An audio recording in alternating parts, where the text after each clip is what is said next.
Hi friends, welcome to this 3-minute short on a question that a lot of you keep asking me. I'm always asked this question about whether I should quit my job and prepare for CAT. So this is what I am talking about today. Important question for a lot of you, because I see a lot of you struggling, and a lot of people who ask me this question obviously are struggling with this question because of the fact that they are not able to manage their studies as well as their CAT prep properly. So let's look at all the angles to this question that I have. Let's first look at the positives of quitting your job. I've just put the first letters of my arguments here.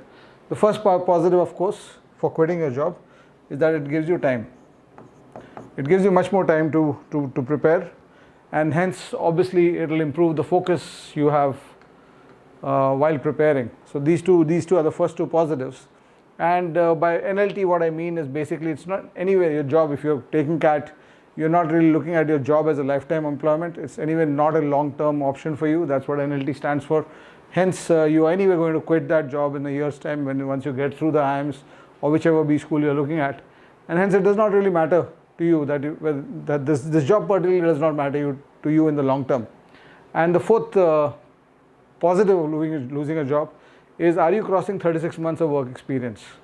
If you're crossing 36 months of work experience, your marks for work experience start getting stabilized. I'm Ahmedabad, Bangalore, for example, give you the same marks for 36 months of work experience and 48 months of work experience and 73 months of work experience. You'll get the same number of marks in the weightage. Whereas IIM Calcutta and IIM Kozhikode, IIM Kozhikode takes it to 0 after 36 months. IIM Calcutta reduces the marks you get. The marks you get for work experience at IIM Calcutta is 8 marks between 31 to 36, and after 36 it goes down. The moment it's 37 to 42, it becomes 6, and then it starts tapering off on the lower side.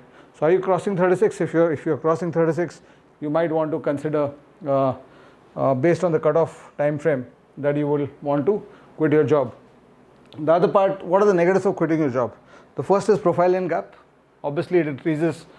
It creates a problem with your profile, and it starts building a gap in your profile in that context. And the second very important aspect, which a lot of people don't understand or miss out on, is that when you prepare for CAT, it's not just about the studies you do, it's also about taking the exam under pressure. So when you're talking about taking exam under pressure, if you're in a job and you have a fallback option, then you have something to fall back on, so the pressure while taking the test goes down. Whereas if you quit your job and put everything into that basket of CAT prep, then the pressure of the exam goes up drastically. So the pressure goes up drastically, and that's why you need to take into account the key question. So what do? The best ideal solution, two ideal solutions. I'm running out of time, but I'll just complete this point that I'm talking about. The first and foremost ideal solution is to take a 4 to 6 month break and move from one job to another. Anyway, when you quit job and go to the next job, you take a 1 to 2 month sabbatical or break. So make that 4 to 6 months and make sure that you finish your preparation during that time, and then you don't have the pressure also, and you have got the time and the focus while doing your preparation during this 4-month break. If that's not possible for some reason, the second option is take up a less demanding job and go to a job profile which is less demanding than what your current job profile is. That's the second option. But for some reason, if these solutions do not work for you and you are in a 0-1 situation, you have to either continue the job or quit the job. If that's the only two options, then you have to ask this key question to yourself. The question is, will I be able to manage my studies? Will I be able to manage my portion completion without quitting my job? If the answer is yes, then you just please go ahead and continue your job and complete this, because on the other part of your preparation in terms of test taking, the pressure will be less if you are in your job still.